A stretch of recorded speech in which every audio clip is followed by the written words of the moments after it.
के ही हमें तृष्णा की चिकित्सा करनी होगी। इसीलिए उस सभी का ज्ञान आपको होना बहुत ही ज़रूरी होगा। यहाँ पर आचार्य चरक कहते हैं कि अगर तृष्णा में पान के लिए जल का उपयोग करना है, तो वो ऐंद्र जल का उपयोग करना होगा। और वो क्यों? तो पहले पंक्ति में ऐसे कहते हैं कि अपां क्षयात् हि तृष्णा संशोष्य नरम प्रणाशयत् आशु। जो इसके पहले अध्याय में बताए हुए हैं तृष्णा के हेतु और संप्राप्ति, वही वो समराइज यहाँ पे करते हैं कि तृष्णा उत्पन्न कब होती है? अब धातु के क्षय से, या शरीर में जो आप महाभूत है उसके क्षय से उत्पन्न होती है। और अगर उसकी ठीक तरीके से चिकित्सा ना हो तो प्रणाशयत आशु, वो जल्द ही उस व्यक्ति के मृत्यु कारक भी हो सकती है। इसीलिए आपको इसको क्या देना है? तो सबसे पहले ऐंद्रम तोयम यानी कि ऐंद्र जल देना है। अभी अगर देखा जाए तो ऐंद्र जल यानी जो वर्षा से आने वाला जल है, हमें प्राप्त होने वाला जल है, जो अंतरिक्ष से आने वाला है, वही जल जो है वो ऐंद्र जल है। लेकिन वही जल जब इस पृथ्वी के संपर्क में आता है, यहाँ के अलग अलग महाभूत जैसे वायु है, सूर्य है, चंद्र है, या फिर जिस पृथ्वी के भाग पर वो गिरता है, उस पृथ्वी के अधिष्ठान में कौन से महाभूतों का प्राबल्य है, इन सभी के अनुसार उनका संपर्क आने से ये जो अंतरिक्ष से आने वाला जल है उसके गुणों में परिवर्तन होते हमें दिखता है। जब ये गुणों में परिवर्तन होता है तो हम कैसे जान पाएंगे? तो आचार्य ऐसे कहते हैं कि अंतरिक्ष जल के जो गुण है, जो रस है, जो विपाक है, जो वीर्य है, वो सभी गुणों में परिवर्तन हमें इन सभी महाभूतों के संपर्क से अलग सा दिख सकता है। और इसीलिए ऐंद्र जल के गुण और इन सभी महाभूतों के, सृष्टि के, पृथ्वी के संपर्क में आने से जो प्राप्त हुआ जल है उसके गुण इनमें भेद है। तो तृष्णा का शमन करने में सर्वोत्तम जो कुछ है वो अंतरिक्ष जल है। तो वो कैसा है? अगर अंतरिक्ष जल आपको ना मिले या ऐंद्र जल आपको ना मिले तो आप क्या करेंगे? क्योंकि हर बार तो आपके सामने आने वाले रुग्ण को हम ऐंद्र जल का पान करें ऐसे नहीं कह सकते हैं, तो उसको कुछ एक प्रैक्टिकल सोल्यूशन होना चाहिए। वही हमें आगे के सूत्रों में आचार्य बताते हैं। वो ऐसा कहते हैं, तस्मात् ऐंद्रम तोयम समधु पिबेत, यानी कि ऐंद्र जल भी मिले तो उसका समधु पान करने हमें उन्हें कहना है, ना कि सिर्फ जल का पान करना है। और अगर ये ऐंद्र जल अप्राप्त हो तो हमें क्या करना चाहिए? तो पिबेत तद्गुणम व अन्यत, तो अन्य जल आप पिए जो ऐंद्र जल के गुणों के समान गुण का है। अभी ऐंद्र जल के गुण क्या है, उसका रस क्या है, उसका गंध क्या है, इन सभी के बारे में विस्तृत विवरण जो है वो हमें चरक संहिता सूत्र स्थान में भी मिलेगा और सुश्रुत संहिता में भी सूत्र स्थान के 45th अध्याय में ये काफी विस्तृत तरीके से आचार्य सुश्रुत ने ऐंद्र जल, उसके भेद, इनके बारे में भी बताया हुआ है। तो अगर वो भी हमें पढ़ना नहीं है तो आगे की पंक्ति में उसके बारे में भी यहाँ पे स्पष्टीकरण दिया हुआ है। आचार्य चरक कहते हैं कि किंचित तुवर अनुरसम तनु लघु शीतलम सुगंधि सुरसम च अनभिषंदी च यत तत् क्षितिगतम अपि ऐंद्रवत ज्ञेयम। जो ऐंद्र नहीं है, क्षितिगत है, यानी कि पृथ्वी पर उपलब्ध है, हमें जो उपलब्ध है ऐसा जल, अगर वो किस गुणों का है तो हम पान के लिए बताए तो किंचित तुवर अनुरसम। अभी यहाँ पे रसक का वर्णन नहीं किया है, लेकिन वो अनुरस का वर्णन यहाँ करते हैं, क्योंकि ये अगर आप जलवर्ग के बारे में पढ़ेंगे, ऐंद्रजल के बारे में पढ़ेंगे तो आपको समझ जाएगा कि ऐंद्रजल के गुणों में या फिर जो उत्तम प्राकृत जल है, जो दिव्य जल है, उसका रस कैसा है, तो वो अव्यक्त रस बताया हुआ है। जिस जल में बिल्कुल भी कोई रस नहीं है वही प्राकृत और अच्छा समझा गया है। इसीलिए यहाँ पे रस के बारे में वर्णन ना करके, लेकिन अनुरस तुवर हो, इस प्रकार का जल आप प्राकृत समझ सकते हैं या फिर ऐंद्र जल के जगह पे इस्तेमाल कर सकते हैं, ऐसे यहाँ पे बताए हुए हैं।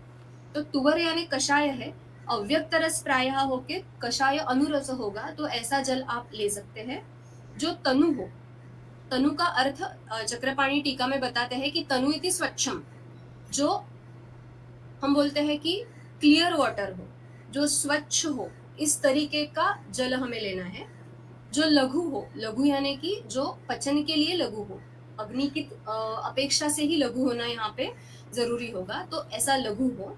जो शीतल हो, शीतल यानी जो प्राकृत उसके गुणधर्मों में या वीर्य से ही वो शीतल हो, ऐसा जल होना चाहिए जो सुगंधी हो। अभी जल कभी सुगंधी होता है? इंद्रजल सुगंधी होता है क्या? तो सुगंध यानी कौन सा सुगंध उसे होना चाहिए? इसके बारे में अगर हम और जानने की कोशिश करें तो आचार्य चक्रपाणी की टीका में हम ये जानते हैं कि सुगंधी इति अनिष्ट गंध रहितम उक्तम ही सुश्रुते अनिष्ट गंधता गंध दोषः इति। यानी कि जैसे मैंने पहले कहा कि आचार्य सुश्रुत ने सूत्र स्थान में ऐन्द्र जल के बारे में काफी विस्तृत वर्णन किया है। उसमें उन्होंने इस जल के दोष भी बताए हैं। मुझे लगता है कुछ 6 दोष उन्होंने बताए हुए हैं, जिसमें रस, गंध, स्पर्श, वीर्य, विपाक इन सभी के बारे में वर्णन किया है कि कौन से रस का जो जल होगा वो दुष्ट होगा। इस प्रकार से सब वर्णन है, आप वो विस्तृत पढ़ सकते हैं सुश्रुत संहिता में।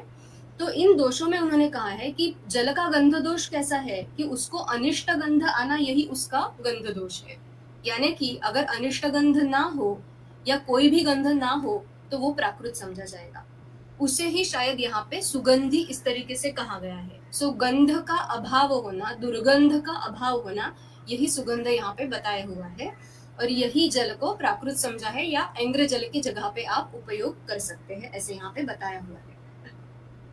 अभी सुरसम यानी क्या? जैसे सुगंधी के बारे में वैसे यहाँ सुरस के बारे में है। सुरस यानी कुछ विशिष्ट या अच्छा रस होने वाला।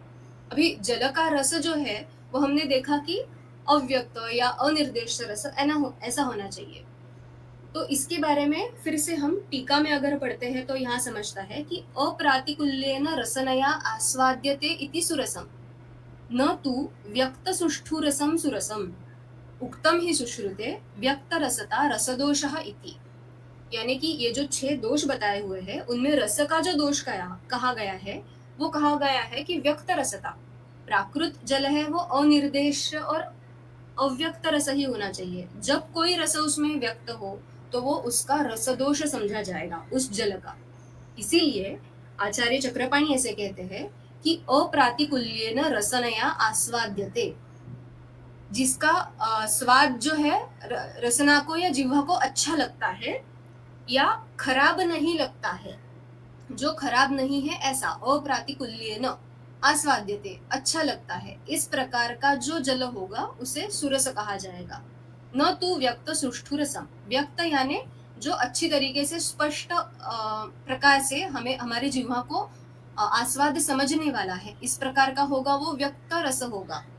तो आपको मधुर, अम्ल, लवण, कटु, तिक्त, कषाय इनमें से कोई भी रस इस जल में व्यक्त या स्पष्ट रीति से प्रकार से नहीं समझेगा, लेकिन उसका अनिष्ट रस भी नहीं होगा। ऐसा जो जल होगा उसे ही सुरस ऐसा कहा गया है।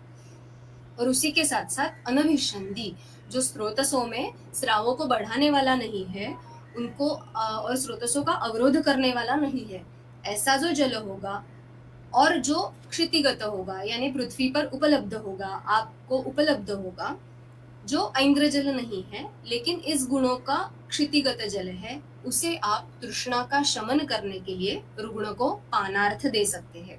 लेकिन फिर से जो द्वितीय पंक्ति में सूत्र क्रमांक 25 में कहा गया है कि इस जल को आप समधु दे, समधु पिबेत, इसीलिए ऐन्द्र तोय समधु पान करवाना या फिर ऐन्द्र जल के समान गुणधर्म रहने वाला जो क्षितिगत आपको उपलब्ध ऐसा जल है उसका समधुपान आप तृष्णा, ये व्याधि अगर आपके पास लेके रुग्ण आता है तो उसके शमन के लिए सर्वप्रथम कह सकते हैं। तो इस प्रकार तृष्णा शमन के लिए जलपान अगर करना है तो कौन सा जल हम ले सकते हैं और वो किस प्रकार से देना है, और उसके लिए अगर एक जल की अनुपलब्धि हो तो और दूसरा जल हम कौन सा ले सकते हैं, ये हमने सूत्र क्रमांक 25 और 26 में जाना। अभी जल का पान बताने के बाद आचार्यों ने कुछ अलग अलग कल्पनाएं बताई है जो तृष्णा व्याधि का शमन करने के लिए एक आहार या औषधि के रूप से भी आप वैद्य करके रुग्णों को बता सकते हैं। ये कल्पनाओं को जानना जरूरी इसीलिए होगा क्योंकि हमारे पास तृष्णा व्याधि स्वरूप लेके या लक्षण स्वरूप लेके भी काफी रुग्ण आते हैं, लेकिन जलपान के अलावा उसे और कुछ हम बता सकते हैं, ये बहुत बार हमें समझता नहीं है, क्योंकि शायद तृष्णा चिकित्सा इस अध्याय का वाचन ही हमने ठीक तरीके से समझ के किया नहीं होता है। तो बहुत जगह पे हम आयुर्वेद की दृष्टि से तृष्णा शमन करने के लिए हम क्या-क्या उपयोग कर सकते हैं, इसके बारे में जानते नहीं हैं। अगर इस प्रकार से चिकित्सा आपको आने वाले आगे के रुग्णों में करनी है, तो ये कुछ जो कल्पनाएँ हैं, उसका अगर आप ठीक से अध्ययन करेंगे, तो शायद उसका उपयोग भी अच्छे तरीके से कर सकोगे, जो यशदायी भी होगा। तो हम सूत्र क्रमांक 27 पहले देखते हैं। श्रुतशीतं सशीतोपलम् अथवा शरपञ्चमूले शरपूर्वपञ्चमूलेन लाजासक्तु सितः वा मधुयुतम् ऐन्द्रेण वा मंथम। तो अभी ऐन्द्र जल या उसके गुणों के अनुसार होने वाला क्षितिगत जल, उसके बाद में आचार्य कहते हैं कि श्रुतशीतं सशीतोपलम् अथवा शरपूर्वपञ्चमूलेन लाजासक्तु सितः वा मधुयुतम् ऐन्द्रेण वा मंथम। अभी ये एक सूत्रों में उन्होंने कुछ 3 अलग-अलग कल्पनाएं बताई हुई है। पहला जो है श्रुतशीतम सशीतोपलम, पहले जल का पान समधु बताया, अभी वही जल आप श्रुतशीत करके और उसमें सितोपला मिलाकर घोलकर पानार्थ दे सकते हैं, ऐसे हमें सबसे पहले उन्होंने बताया। अथवा या फिर शरपूर्व पंचमूलेन शरपूर्व पंचमूलेन श्रुतम, ऐसे भी इसका हम अर्थ ले सकते हैं। या फिर शरपूर्व पंचमूलेन मंथम, यानी कि जल के साथ शरपूर्व पंचमूल है उसका क्वथन करके या उससे सिद्ध करके वो जल का पान भी आप तृष्णा व्याधि में रुग्ण को करवा सकते हैं। तो अभी शरपूर्व पंचमूल क्या है, तो हम ये जानते हैं कि ये एक तृण पंचमूल इस गण का एक प्रतिनिधि द्रव्य है, या फिर एक द्रव्य 5 में से एक है। उसी के बारे में टीका में आचार्य चक्रपाणी बताते हैं कि शरपर पूर्व पंचमूलेन इति शर इक्षु दर्भ काशानां शालीनां मूलम एवच। चिकित्सा स्थान अध्याय 1 पाद 1, यानी कि वाजीकरण में रसायन में मुझे लगता है ब्राह्म रसायन के अंतर्गत ये शरपूर्व पंचमूल का उल्लेख इसके पहले चरक संहिता में आया हुआ है। उसी का रेफरेंस यहाँ पे बताते हुए आचार्य चक्रपाणी कहते हैं कि ये जो शर इक्षु दर्भ काश और शाली के मूल है, इनसे जल सिद्ध करके उसका पान भी आप रुग्ण में करवा सकते हैं।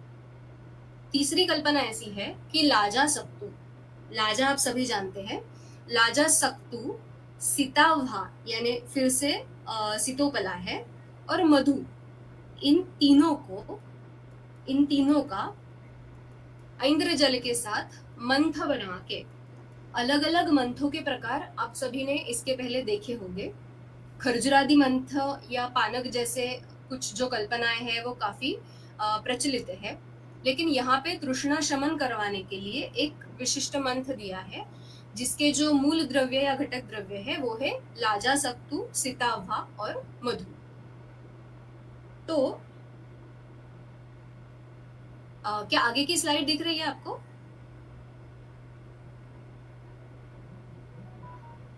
नाही, हीच दिसतीये शरपूर्व पंचमूलेन। अच्छा, ठीक है। तो तृण पंचमूल या शरप पूर्व पंचमूल दिसते। हाँ, जो शरप पूर्व पंचमूल या तृण पंचमूल है वो संहिताओं में कहाँ कहाँ आया है, ये अगर हम देखते हैं तो सुश्रुत संहिता में पित्त संशमन वर्ग के अंतर्गत इसका वर्णन किया गया है, और चरक संहिता में स्तन्य जननानी दशैमानी तथा मूत्र विरेचनीयानी दशैमानी, इसमें तृण पंचमूल का अंतर्भाव जो है वो किया गया है। तो इस गुणों का, इस प्रकार के कर्म रखने वाला जो एक द्रव्यों का गुट है, उसका यहाँ पे पानार्थ उपयोग या फिर उससे सिद्ध करके उस जल का पानार्थ उपयोग यहाँ पे आचार्य चरक में हमें बताया हुआ है। अभी लाजा के अगर हम गुण देखें तो उन गुणों में यह स्पष्ट बताया हुआ है कि लाजा त्रुट छर्दी अतिसार मेह मेद कफच्छिदः कासपित्तोपशमना दीपना लघवो हिमः, यानी कि लाजा लघु भी है, शीत भी है, और वो तृष्णा का शमन करने वाली भी है। तो ऐसी लाजा का या लाजा सत्तु का आप अगर जल के साथ मंथ बनवा के उसका पान करवाए तो उससे भी तृष्णा का शमन अच्छी तरीके से हो सकता है। तो ये अलग अलग 3 कल्पनाओं के बाद में आगे के सूत्र में और कुछ कल्पनाएं बताई हुई है, वो हम देखेंगे। सूत्र क्रमांक 28 पढ़ेंगे। वाट्यम वा आमयवानाम शीतम मधुशर्करा युतम दद्यात् पेयाम वा शालीनाम दद्यात् वा कोरदूषाणाम।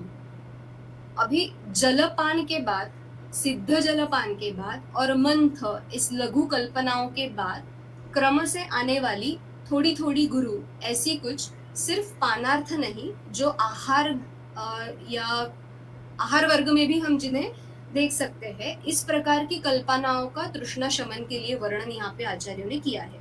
उसमें सबसे पहले है वाट्यम व आमयवानाम शीतम मधुशर्करा युतम दद्यात्। अभी क्या है वाट्यम आमयवों का? तो आचार्य चक्रपाणी कहते हैं आमयवानाम वाट्यमिति ईषद भ्रुष्ट दलित यवमंडः, यानी कि ये मंड कल्पना जैसा ही है, लेकिन मंड किसका बनाना है? तो यव का बनाना है।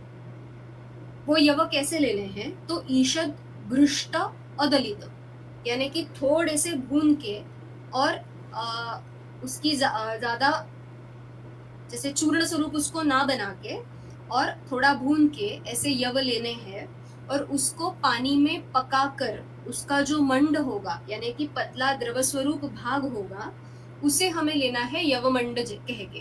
और ये जो यवमंड है वो शीत होने के बाद उसमें मधु शर्करा मिलाकर उसको हमें पानार्थ तृष्णा शमन के लिए रुग्ण को देना होगा।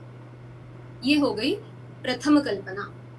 अभी इसके बारे में ही अगर हम थोड़ा और अच्छी तरीके से जानने की कोशिश करें तो वाट्यमंड, ये जो कल्पना है उसका एक थोड़ा सा मैंने और समझने की कोशिश की तो ऐसा उसका एक अर्थ मिला कि अ डर्टी और unpleasant substance on the surface और स्कम ऑफ बार्ली। तो काफी लोग बार्ली या यव को कहते हैं, यव को बार्ली इस प्रकार से लेते हैं। तो उसको पकाने के बाद उसके ऊपर एक फेनिल ऐसा पदार्थ भी आता है, और वो जो ऊपर का उसका क्वथन करने के बाद रहने वाला भाग है उसे ही मंड करके या यव का वाट्य ऐसे कल्पना समझ के लेना होगा या पानार्थ देना होगा, ऐसे ही ये पंक्ति से हमें समझता है। लेकिन देते हुए वो मंड भी है तो शीत करके ही देना है और उसको भी मधु शर्करा साथ मिलाकर ही पानार्थ देना है। अभी यव के बाद आगे जो आता है वो है शाली का उपयोग या फिर कोरदूष, इस एक तृणधान्य का उपयोग यहाँ पे बताया हुआ है। तो पेयाम व शालीना दद्यात् व कोरदूषाणाम, वाट्य या मंड इस कल्पना के बाद में थोड़ी और गुरु ऐसी कल्पना आती है पेया। तो ये पेया करते समय हमें कौन से द्रव्यों का उपयोग करना होगा? तो शाली यानी कि चावल का हमें यहाँ पे इस्तेमाल करना है और उसकी पेया बना के पानार्थ देनी है। वाह, या फिर कोरदूषाणाम पेया। अभी कोरदूष ये एक तृणधान्य या क्षुद्र धान्य है और आजकल जो मिलेट्स नाम से काफी प्रसिद्ध है। तो ये जो कोरदूष है उसकी भी पेया बना के हम पानार्थ दे सकते हैं। तो ये मंड के बाद में आगे की कल्पना हमें बताई पेया और उसके लिए द्रव्य बताए शाली तथा कोरदूष। अभी उससे ज्यादा और गुरु जो भोजन है वो कैसा देना है वो आगे के सूत्र में हमें आचार्य बताते हैं। पेयाम वा शालीनाम दद्यात् पयसा श्रुतेन भोजनम अथवा मधुशर्करा युतम योज्यम पारावतादिक रसैहि घृतभृष्टैहि वा अपि अलवणाम्लैहि। अभी जो भोजन रुग्णों को देना है वो कैसा होता है या कैसा होना होगा? तो पयसा श्रुतेन, भोजन स्वरूप जो अन्न देना है वो दुग्ध के साथ पकाकर आपको देना होगा, या फिर ऐसा देने से वो व्याधि के लिए एक औषधि और आहार के स्वरूप भी काम करेगा। इसीलिए पयसा यानी क्षीर या दुग्ध से बनाया हुआ भोजन अथवा मधु शर्करा युतम योज्यम, या फिर मधु शर्करा मिलाकर भोजन देना होगा। यहाँ पे अगर हम ठीक से देखेंगे तो जो भोजन है वो बिल्कुल भी किसी भी प्रकार से अपतर्पण ना करे, इस प्रकार की यहाँ पे थोड़ी सी हम समझ सकते हैं कि एक ध्यान देके कुछ योजना की है। इसीलिए उसको पय पयस या क्षीर से सिद्ध करना है या फिर मधु शर्करा से उसको युक्त करना है, ताकि उसमें स्निग्ध गुणों का भी वृद्धि हो और वो मधुर रसात्मक भी हो, इसका ध्यान यहाँ पे दिया हुआ है। तो भोजन के लिए दुग्ध का उपयोग करना या फिर मधु शर्करा मिलाकर वो देना, ये यहाँ पे योग्य होगा। अभी उसके बाद और गुरु ऐसा मांस वर्ग का ऐसी मांस वर्ग की कल्पना बताई है, उसको किस प्रकार देना होगा और उसमें कौन से द्रव्यों की हमें पहले सिलेक्शन करना होगा, उसके बारे में बताते हुए कहते हैं कि पारावतादिक रसैहि घृतभृष्टैहि, यानी कि पारावतादि जो वर्ग है, इन वर्गों का जो कुछ आमिष होगा उसे घृतभृष्ट करके उससे रस बनाने हैं, यानी कि मांस रस बनाने हैं। लेकिन वो बनाते समय किन रसों का उपयोग नहीं करना है, तो अलवण अम्ल ही, लवण और अम्ल रसों का उपयोग ना करते हुए इन विशिष्ट आमिष के मांस रस बना के आप तृष्णा के शमन के लिए रुग्णों को दे सकते हैं। तो इसे जरूर ध्यान में रखें कि यहाँ पे लवण और अम्ल रसों का निषेध बताया हुआ है। कभी भी अगर आप वेस्टर्न मेडिसिन के एंगल से तृष्णा शमन के लिए कुछ बताएंगे या क्या बताया दिया जाता है ये सोचने की कोशिश करेंगे, तो हर बार उसमें नमक डालने के लिए कहा गया होता है कि आप नमक और शक्कर डाल के पानी लीजिए या फिर इलेक्ट्रॉल जैसे कुछ द्रव्य है उनका उपयोग करिए। तो इन सभी में लवण है, लेकिन आचार्य यहाँ पे बताते हैं कि मांस रस का उपयोग करेंगे और अम्ल रस भी उन सभी में होता है। अगर आप ऑरेंज फ्लेवर के कुछ ले ले, ORS ले ले या फिर ग्लूकॉन डी जैसे द्रव्य ले तृष्णा शमन के लिए, तो उन सभी में अम्ल भी है और लवण भी है। लेकिन यहाँ पे आचार्य कहते हैं जब आप मांस रसों की सिद्धि करोगे, वो भी तृष्णा शमन के लिए, तो वहां पे लवण और अम्ल रसों का उपयोग आपको नहीं करना है, क्योंकि प्रायः मधुर रस का ही उपयोग अगर आप देखेंगे तो पहले से आचार्य बता रहे हैं, और वही शायद औषधि रूप से रुग्ण के लिए उपयुक्त हो सकता है, और या होता है, ये हमने निदान देखते हुए समझ लिया है। और इसीलिए यहाँ पे अलवण अम्ल ही ऐसे कहकर मधुर रस का ही उपयोग ज्यादातर बताया हुआ है। सूत्र क्रमांक 30 देखेंगे। तृण पंचमूल मुंजातकैहि प्रियालैहि च जांगलाः सुकृताः शस्तारसाः पयो वा तैहि सिद्धम शर्करा मधुमत। और कौन कौन से मांस रस आप दे सकते हैं, तो जांगल वर्ग के मांस का भी प्रयोग इनमें कर सकते हैं, लेकिन सुकृत यानी सुसंस्कृत, ऐसे आचार्य चक्रपाणी ने कहा है, तो उनपे संस्कार किन द्रव्यों के करने हैं, तो तृण पंचमूल जो हमने इसके पहले भी देखा, मुंजातक और प्रियाल ऐसे जो द्रव्य है उनसे जांगल मांस को सिद्ध करके उनके जो रस बनेंगे उन रसों का पानार्थ आप उपयोग करवा सकते हैं। या फिर अगर मांस रस नहीं देना है तो आप क्या कर सकते हैं, पयस यानी दुग्ध को इन्हीं द्रव्यों से सिद्ध करके उसमें शर्करा और मधु मिलाकर वो आप पानार्थ रुग्णों को दे सकते हैं। तो इस प्रकार से यहाँ पे सिद्ध जल, मंथ, वाट्य या मंड, पेया, भोजन, मांस रस और सिद्ध क्षीर या क्षीर पाक, ऐसी अलग अलग बहुत सारी द्रव प्रधान ऐसी कल्पनाओं का वर्णन आचार्य चरक ने तृष्णा शमन के लिए रुग्णों को देने के लिए यहाँ पे बताया हुआ है। इन सभी को हमने ध्यान में रखना जरूरी है, क्योंकि सिर्फ जल से तृष्णा का शमन जब हो नहीं रहा है तो इन कल्पनाओं से वो शमन अच्छी तरीके से होगा, रुग्ण के बल का भी यापन होगा और तृष्णा के उपद्रव होने से हम यहाँ पे रोक सकेंगे, अगर हमने संतर्पण करने वाला और तृष्णा का शमन करने वाला, साथ ही साथ रस धातु का क्षय कम करने वाला ऐसा अगर पान और आहार रुग्णों को दिया। यही द्रव्यों के बारे में थोड़ी सी अगर हम और जानकारी लेना चाहेंगे, तो कोद्रव या कोरदूष द्रव्य क्या है, भाव प्रकाश ने कहा है कि कोद्रवो वातलोग्राही हिमपित्त कफापहा, ये एक विशिष्ट द्रव्य है जो वातल है, ग्राही है, हिम, पित्त, कफ, इन सभी का नाश करने वाला है। लेकिन वैशिष्ट्य यह है कि आचार्य चरक ने यहाँ पे पेया में इस द्रव्य का उपयोग किया गया है। इसे कोद्रव या कोरदूष ऐसे कहते हैं। जिन द्रव्यों से जांगल मांस को सिद्ध करना है या फिर क्षीर को सिद्ध करना है, वो द्रव्यों में शरपूर्व पंचमूल या तृण पंचमूल के बारे में हमने पहले जानकारी ली है। बचे हुए जो द्रव्य हैं मुंजातक और प्रियाल, उनके गुण अगर हम भाव प्रकाश में देखें तो मुंजातक के बारे में आचार्य कहते हैं कि मुंजद्वयम तु मधुरम तुवरम शिशिरम तथा दाह तृष्णा विसर्पाम मूत्र कृच्छ्राक्षि रोगजित। यानी कि जो मुंजातक है वो मधुर, कषाय, शीत इस प्रकार का द्रव्य है और उसके फलश्रुति में ऐसे बताया है कि वो तृष्णा रोगजित ही है, यानी तृष्णा का शमन करना ये उसका कर्म ही है। वो दाह का भी शमन करने वाला है, मूत्र कृच्छ्र का भी शमन करने वाला है। तो ऐसा एक विशिष्ट द्रव्य यहाँ पे मांसरस या दुग्ध को सिद्ध करने के लिए आचार्य ने सिलेक्ट किया है। और आगे जो द्रव्य है वो है प्रियाल। प्रियाल के गुण अगर हम देखें तो पित्त कफासरघ्न तत्फलम मधुरम गुरु स्निग्धम सरम मरुत पित्त दाह ज्वर तृषापहम। इसके भी कर्म में यहाँ पे ये तृषापह या तृष्णा का नाश करने वाला है, शमन करने वाला है, ऐसा द्रव्य बताया हुआ है। और प्रियाल का विशेष रूप से फल यहाँ पे लेना होगा क्योंकि वही मधुर है और उसी के गुणों में वो तृष्णा शमन करने वाला है, ऐसे ग्रंथकारों ने या आचार्यों ने बताया हुआ है।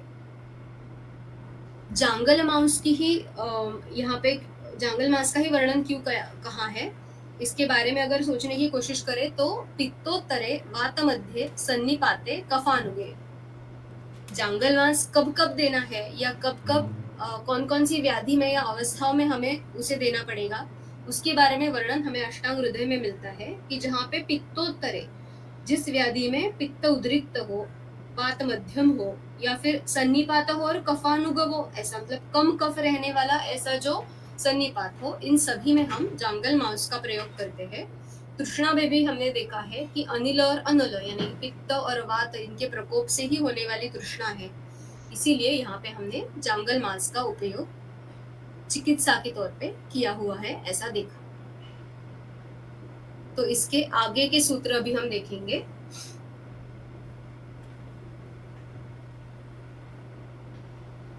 तो जलपान, उसके बाद में आहार की कुछ अलग अलग कल्पनाएं, इनके बारे में हमने देखा।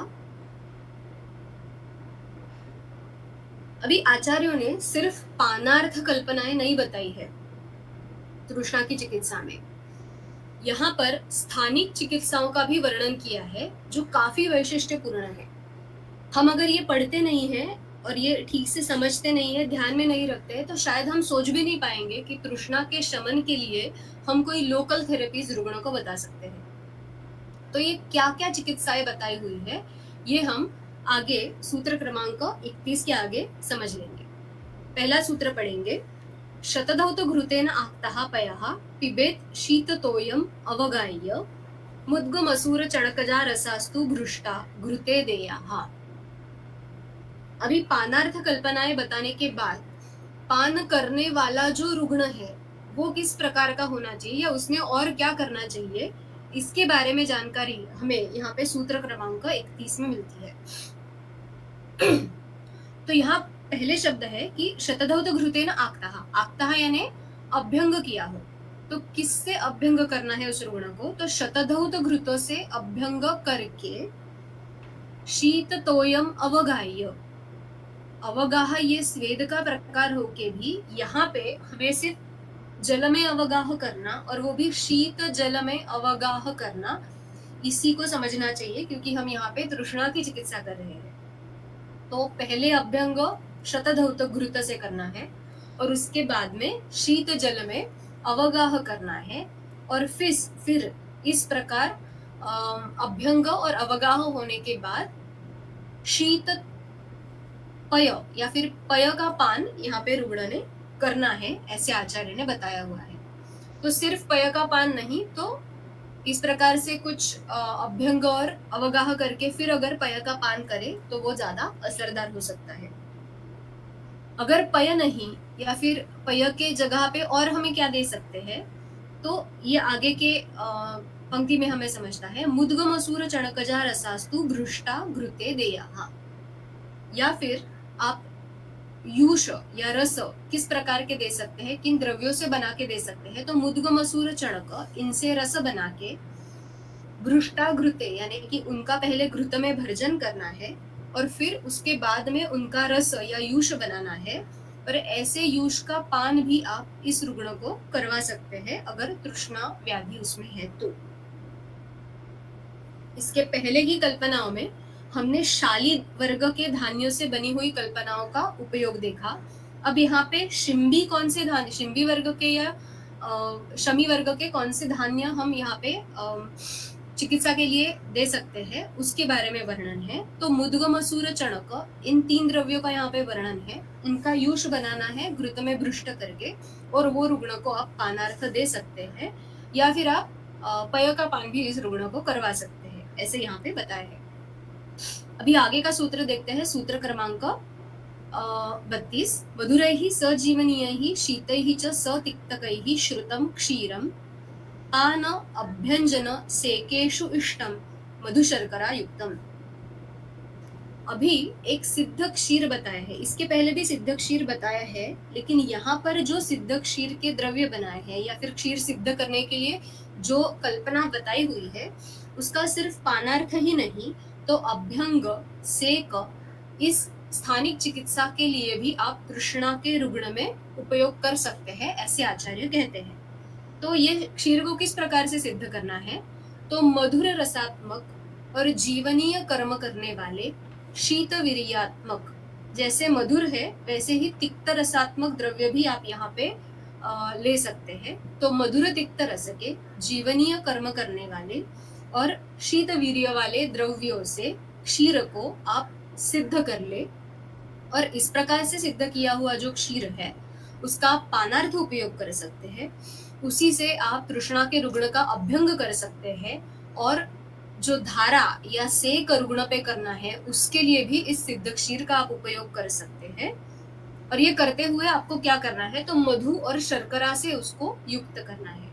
इसके पहले भी मधु शर्करा युक्त अलग अलग कल्पनाएं देने का हमने वर्णन देखा है। अभी यहाँ पर भी जो सिद्ध क्षीर है उसमें मधु और शर्करा को मिलाकर ही आपको रुग्ण को देना है। पानार्थ या फिर अभ्यंग और सेक के लिए भी इस प्रकार का सिद्ध क्षीर आप इस्तेमाल कर सकते हैं। आगे के सूत्र में इसी क्षीर से और आगे आप क्या कर सकते हैं और उसका उपयोग क्या कर सकते हैं ये बताते हुए आचार्य कहते हैं कि तज्जम वा घृतमिष्टम पानाभ्यंगेषु नस्यमपि च स्यात् नारीपयः सशर्करम उष्ट्रा अपि नस्यम इक्षुरसः।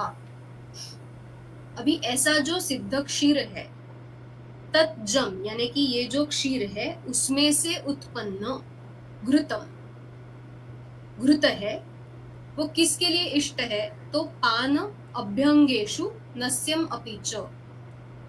ये सिद्ध क्षीर का तो पानार्थ उपयोग कर सकते हैं, लेकिन उससे अगर आप घृत बनाते हैं तो उस घृत का भी उपयोग आप पान के लिए रुग्ण के कर सकते हैं तथा उसका उपयोग भी अभ्यंग के लिए कर सकते हैं।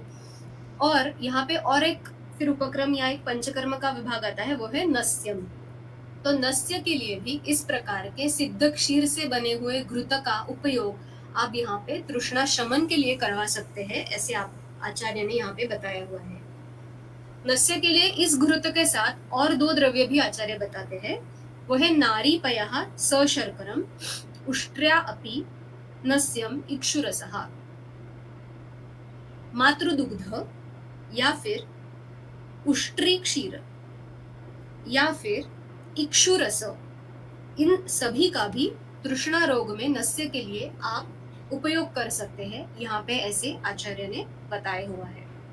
तो पानार्थ अलग अलग कल्पनाओं के साथ ही साथ अभ्यंग कौन से द्रव्यों से कर सकते हैं, अवगाह करना कैसा चाहिए, या फिर सेक ये कल्पना या कर्म का आप कैसे यहाँ पे उपयोग कर सकते हैं, और नस्य इस उपक्रम का भी यहाँ पे कैसे उपयोग कर सकते हैं तृष्णा में, उसके लिए कौन से द्रव्यों का उपयोग कर सकते हैं, ये हमें सूत्र 31, 32 और 33 में हमें आचार्य ने बताया हुआ है।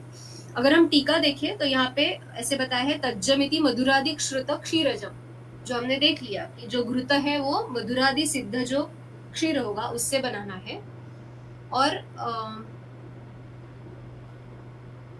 जो यूष के लिए द्रव्य है उनको घृत में भर्जन करके देना है, ऐसे एक पाठभेद यहाँ पे है। अगर नारी पय के हम गुण देखें या मातृदुग्ध के गुण देखें तो वो जीवन है, भ्रूण है, सात्म्य है, ऐसे कहा गया है। अभी उष्ट्री क्षीर क्यों?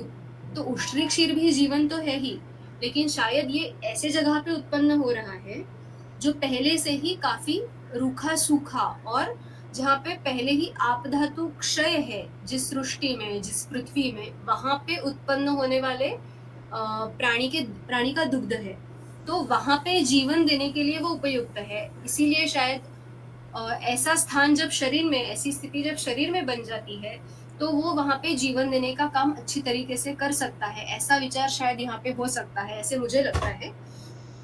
लेकिन इस पे और भी आप कुछ अलग तरीके से, अच्छी तरीके से विचार करें तो मुझे लगता है वो उपयुक्त होगा। लेकिन यही ध्यान में रखना जरूरी है कि नारी पय या फिर उष्ट्री क्षीर, इनका उपयोग यहाँ पे बताया हुआ है। अभी मैंने जो कहा कि अगर इस चिकित्सा स्थान का या तृष्णा चिकित्सा का आप अध्ययन ठीक से ना करें तो तृष्णा के लिए आप कोई स्थानिक चिकित्सा बता सकते हैं, ये एकदम से शायद आपके ध्यान में ना आए। तो इसी के बारे में एक केस बताना चाहूंगी कि मुझे भी ये हाल ही में समझ गया। कुछ रुग्ण मेरे पास आते थे, या फिर एक विशिष्ट रुग्ण थे, वो कुछ 70-75 साल के थे और वो काफी दिन से बता रहे थे कि मुझे मुख में, गले में, जिह्वा में बहुत सूखापन लगता है, गले में खराश सी आती है। तो सामान्य चिकित्सा करके उन्हें ठीक से उपशय तो मिल नहीं रहा था। तो एक बार उन्होंने मुझे खुद से बताया कि मैं जब नारियल का तेल अपने गले में लगाता हूँ तब मुझे काफी अच्छा महसूस होता है और जो सूखापन है वो मुझे एकदम से कम लगता है। तभी मुझे ये ध्यान में आया और इन चिकित्साओं का सच में रुग्ण में कितनी अच्छी तरीके से उपयोग हो सकता है, ये रुग्ण के खुद के अनुभव से उन्होंने मुझे बताया हुआ। मुझे ऐसा लगा कि आपके साथ ये बताना होगा या कहना सही होगा। तो उन्होंने तो जो उनके घर में उपलब्ध था ऐसे नारियल का तेल ही इस्तेमाल किया, लेकिन उन्होंने खुद ही से शायद वो एक उपशम के लिए कुछ ना कुछ करने की जो इच्छा होती है रुग्णों को, उसी से प्रेरित होकर उन्होंने गले में वो तेल लगा के देखा तो उनको उनके जो लक्षण थे शोष के, उनमें काफी अच्छा उपशय मिला, ऐसे रुग्ण ने स्वकथन किया था। तो ये तो नारियल तेल का हुआ, लेकिन इसके आगे जाके हम अभी बता सकते हैं कि अगर आपको अभ्यंग करना है तो आप शतधौत घृत का करो, या फिर जो सिद्ध क्षीर है ऐसे बना के आप हमें रुग्ण को बता सकते हैं कि इनका आप अभ्यंग के लिए उपयोग कर सकते हैं। तो अभ्यंग के लिए सामान्यतः हम तैलों का उपयोग करते हैं, लेकिन आप तृष्णा चिकित्सा में देखें तो अभ्यंग के लिए जो द्रव्य बताए हैं वो घृत है, शतधौत घृत है, या फिर मधुरतिक्त जीवनीय शीत सिद्ध जो क्षीर है उससे उत्पन्न हुआ ऐसा घृत है। यानी यहाँ पे तैल का उपयोग अभ्यंग के लिए नहीं है, तो घृत का उपयोग अभ्यंग के लिए करना है या फिर क्षीर का उपयोग अभ्यंग के लिए करना है, यही हमें अलग से ध्यान रखना शायद जरूरी है। इसके आगे जाके स्थानिक चिकित्सा के या फिर अलग अलग जो कर्म है उनका तृष्णा शमन के लिए और कुछ उपयोग बताया हुआ है। आगे के सूत्र 34, 35 और 36 इसी के बारे में है, और 38 तक जो सूत्र है वो सभी ये जो कुछ स्थानिक चिकित्सा है उन्हीं के बारे में आए हुए हैं।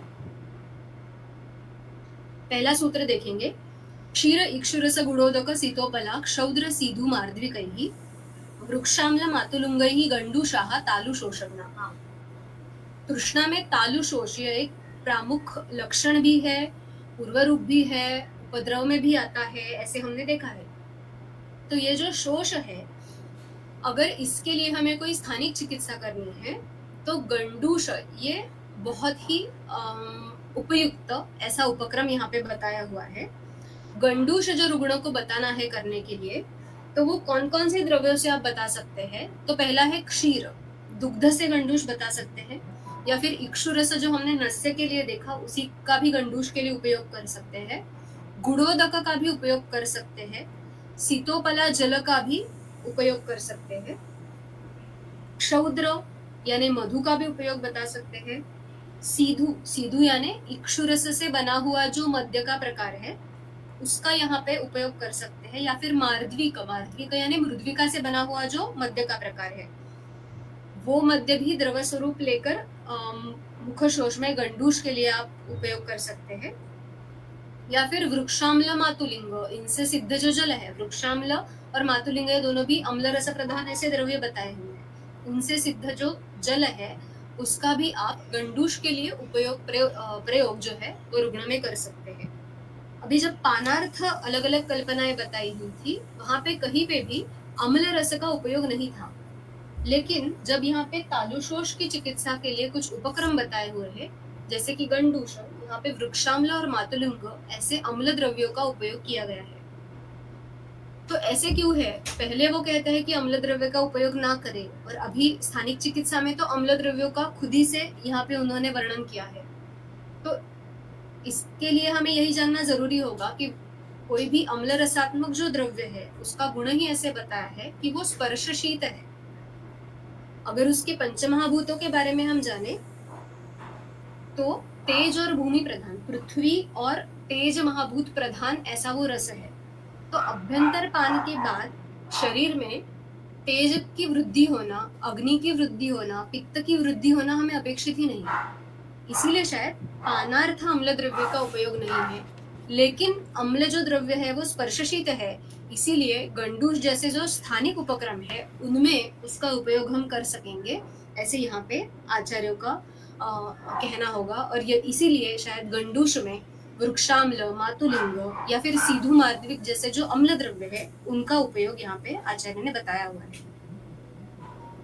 अभी प्रदेह कल्पना भी यहाँ पे बताई हुई है। प्रदेह यानी प्रदेह और लेप, ऐसी जो लेप की कल्पनाएं हैं उसमें पहले सूत्र में आचार्य से बताते हैं, सूत्र क्रमांक 35 देखेंगे। जंबू अमरातक बदरी वेतस पंचवल्क पंचाम्लैहि हृत मुख शिर प्रदेयः सघृता मूर्छा भ्रम तृष्णाघ्नाः स्युः। यानी कि जब तृष्णा व्याधि में मूर्छा, भ्रम, तृष्णा ऐसे अगर विशिष्ट लक्षण प्राय हो तो आप वहां पे प्रदेह इस चिकित्सा का भी उपयोग कर सकते हैं। प्रदेह कहाँ कहाँ करना है? तो वो हृदय, मुख और शिर इन शरीर के अंगों पर करना है। और वो कैसा करना है? तो वो सघृत करना है।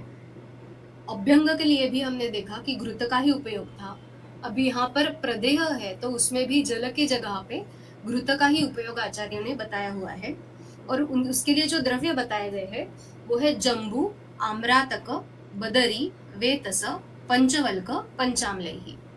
जंबू का उपयोग कर सकते हैं, आम्रातक का, बदरी यानी बेर का, वेतस का, पंचवल्क, पंचवल्क यानी नगरोधादि जो पंचवल्क है उनका उपयोग कर सकते हैं, और पंचाम्ल भी बताए हुए हैं उनका भी उपयोग आप यहाँ पे प्रदेह के लिए कर सकते हैं।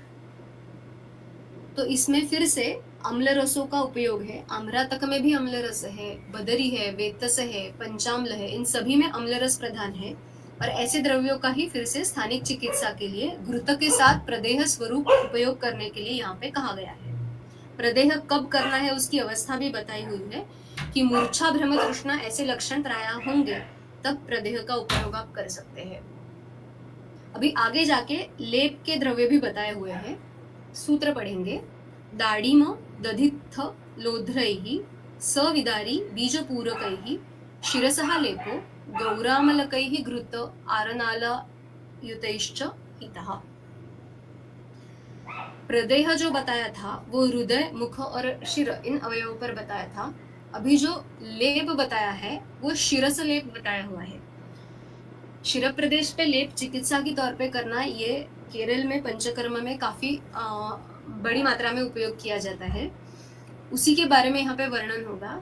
और उसके जो द्रव्य बताए हुए हैं वो है दाड़ीम, फिर से एक अम्ल रस का द्रव्य है, दधित्त या फिर कपित्थ है, लोध्र है, विदारी जो एक बल्य और ब्रूहण स्वरूप द्रव्य है, और आप महाभूत प्रधान ऐसा द्रव्य है, बीजपूरकम फिर से अम्ल रस प्रधान द्रव्य है, या गौर आमलक। गौर आमलक क्या है ये हम आगे टीका में देखेंगे, लेकिन आमलक में जो गौरवर्णी है उसका भी उपयोग आप यहाँ पे शिरलेप के लिए कर सकते हैं।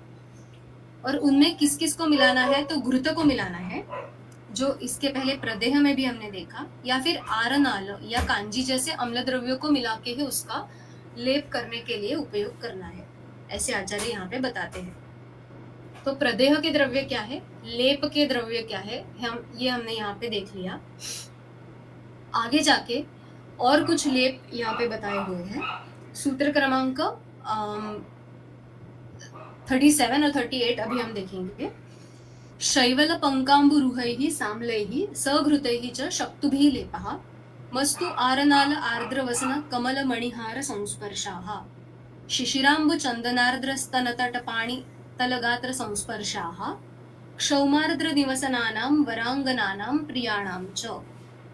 स्थानिक चिकित्सा में अभ्यंग से लेके स्पर्श तक सभी प्रकार यहाँ पे आचार्य बताते हैं। तो ये बहुत बड़ी रेंज दी है एक लोकल थेरेपीज की।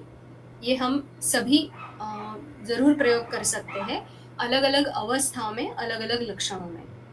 लेप के लिए यहाँ पे आगे जाके जो द्रव्य बताए हैं वो है शैवल। शैवाल आप सभी को पता है, जो दलदल जैसी जगह में पानी में उत्पन्न होने वाली एक वनस्पति भी नहीं है, या ऐसे जो हरित पत्तों से बनने वाली ऐसी जो शैवाल स्वरूप द्रव्य है, ऐसे हम कह सकते हैं, उसका यहाँ पे उपयोग कहा है। फिर पंक, पंक यानी जो कीचड़ है उसका उपयोग यहाँ पे लेप के लिए करने के लिए कहा है। फिर है अंबुर्व, अंबुर्व यानी कमल है, कमल का उपयोग भी यहाँ पे लेप के लिए कर सकते हैं। स अम्ल ही, लेकिन लेप करते हुए फिर से यहाँ पे अम्ल रस और घृत को हमें भूलना नहीं है। और शक्तु भी, शक्तु का भी उपयोग आप यहाँ पे लेप के लिए कर सकते हैं। अगर ये हम लेप के द्रव्य देखें तो हमें ऐसे लगता है कि ऐसा कैसा लेप करेंगे, शैवाल कैसे हम शरीर पे लगाएंगे, या फिर पंक जो बताया है वो हम कैसे उपयोग करेंगे। ये बताया हुआ है कुछ 2-3 हजार साल पहले, लेकिन आपको शायद पता भी होगा, या फिर पहली बार सुनेंगे तो शायद आश्चर्य भी होगा। इन सभी का उपयोग आज ब्यूटी इंडस्ट्री में किया जाता है। अगर आप ठीक से देखेंगे तो अलग अलग प्रकार के फेशियल्स जो है, या फिर अलग अलग प्रकार के मास्क जो है, इन सभी में सीविड, एल्गी, मरीन मड, इन सभी का उपयोग आजकल किया जाता है, जो काफी हाइड्रेटिंग फेशियल्स या स्किन केयर के प्रोडक्ट्स जाने जाते हैं। तो अगर हम शायद इसको पहले पढ़ लेते और इस प्रकार के कुछ प्रोडक्ट्स बना लेते तो आयुर्वेद का नाम अच्छी तरीके से हो जाता, लेकिन आज भी इन सभी का उपयोग लेपन के लिए किया जाता है, यही मुझे आपको बताना है। लेकिन वो अलग फॉर्म में आता है, शायद कुछ केमिकल्स को मिक्स करके उसके प्रोडक्ट्स बना के फिर वो बाजार में बेचे जाते हैं। लेकिन ये द्रव्यों को जानकर ऐसा नहीं समझना चाहिए कि अरे ये कैसे हम किसी को लेप के लिए बताएंगे। इन सभी का उपयोग आज भी ब्यूटी इंडस्ट्री में बहुत बड़ी मात्रा में किया जाता है, और ये अलग अलग प्रोडक्ट्स आप अभी भी खरीद कर देख सकते हैं और उसका उपयोग भी कर सकते हैं। तो ये लेप के बारे में हुआ। आगे जो है वो है स्पर्श, किन चीजों का होना चाहिए जिससे तृष्णा शमन होगा, ये आचार्य बताते हैं। उसमें एक विशिष्ट क्रिया है मस्तुआरनाल आर्द्रवसन। आर्द्रवसन यानी कि भीगा हुआ कपड़ा, लेकिन वो किससे भिगाना है, तो मस्तु और आरनाल ऐसे अम्ल प्रधान द्रव्यों से भिगाना है। और ऐसे कपड़े का स्पर्श जो है वो तृष्णा की चिकित्सा में, स्थानिक चिकित्सा के लिए बता सकते हैं। अभी ये भी क्या है, तो अगर आप आज देखेंगे तो अलग अलग प्रकार की शीट मास्क, ये भी बहुत ज्यादा प्रचलित है ब्यूटी इंडस्ट्री में। तो ये उसी का एक प्रकार है। आर्द्रवसन मास्क में वही होता है कि शीट होती है जिसको किसी में भिगाया जाता है, अलग अलग सिरम हो या कुछ हो, यहाँ पे अम्ल द्रव्य में उसको भिगाकर उसका स्पर्श करवाया, ऐसे कहा गया है, और ये तृष्णा की चिकित्सा कहा गई है। आगे और किसका स्पर्श है, तो कमल का स्पर्श भी शीत होगा, तृष्णा शमन करने वाला होगा, और अलग अलग जो मणि है उनका स्पर्श भी तृष्णा शमन करवाएगा। उसी के साथ साथ कौन सी स्त्री का, और वो स्त्री किस प्रकार से हुई, तो उसके स्पर्श से भी आपका तृष्णा शमन हो सकता है, ये बताया हुआ है। तो शिशिर जल, चंदन, इनका लेप या इनका स्पर्श उस स्त्री को होने की वजह से, या फिर उसके जो क्षौम यानी सिल्क से बने हुए जो उसके वस्त्र है वो आर्द्र होने के बाद अगर इस प्रकार की स्त्री का स्पर्श हो, इस प्रकार की प्रिय स्त्री का स्पर्श हो, तो वो भी चिकित्सा जैसा तृष्णा की व्याधि में, रुग्ण में उपयोग करवा सकता है, ऐसे यहाँ पे आचार्य ने बताया हुआ है। तो इस प्रकार से तृष्णा की चिकित्सा में पानार्थ क्या देना चाहिए और स्थानिक उपक्रम किस किस प्रकार के हम प्रयोग कर सकते हैं, इसके बारे में हमने आज के सत्र में जानकारी ली। आज का समय यहाँ पे खत्म होता है, हम अगले सोमवार को तृष्णा चिकित्सा के आगे के विषयों को देखेंगे। धन्यवाद। बहुत बहुत धन्यवाद मैडम।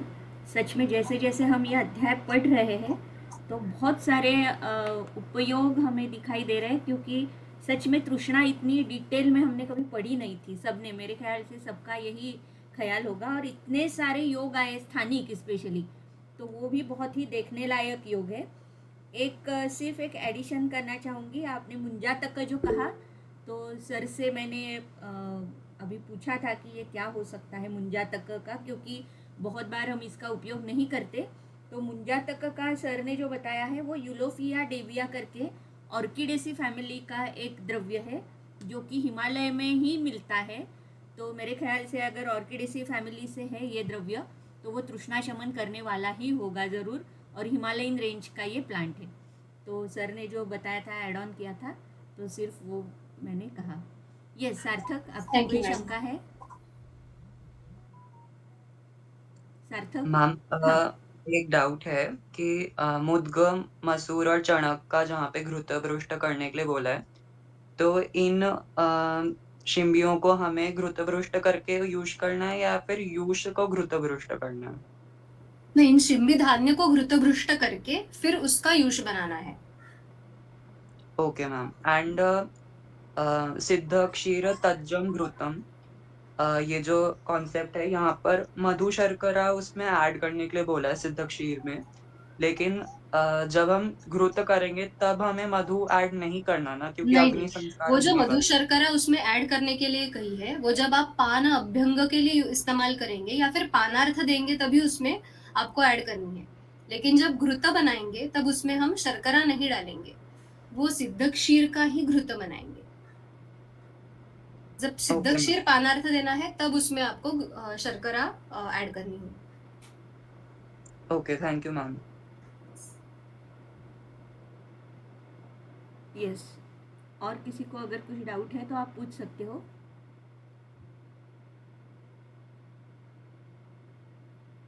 और ये पंचाम्ल का भी जो लेप आया है, तो मदात्य अध्याय में भी ये पंचाम्ल लेप तृष्णा शमन के लिए आई हुई है। इसके बाद जब हम मदात्य पढ़ेंगे तो भी ये रेफरेंस फिर से हमें दिखाई देगा वहाँ पर भी, कि तृष्णा शमनार्थम मुखल लेप आया है पंचाम्ल का। शायद मेरे ख्याल से कोई डाउट नहीं है, तो हम यहीं पे रुक सकते हैं। बहुत धन्यवाद मैडम, ये अध्याय बहुत ही डिटेल में आप पढ़ा रही हो। और स्पेशली ये जो स्थानिक चिकित्सा, और ये सच में बहुत ही अलग अलग एक योग हमारे सामने आ रहे हैं, जो कि हम इजीली उसका प्रयोग चिकित्सा में कर सकते हैं। आज के लिए हम यहीं पर रुक रहे हैं। बहुत धन्यवाद सबका, और नेक्स्ट सोमवार को फिर से मिलेंगे। तब तक के लिए रुकते हैं।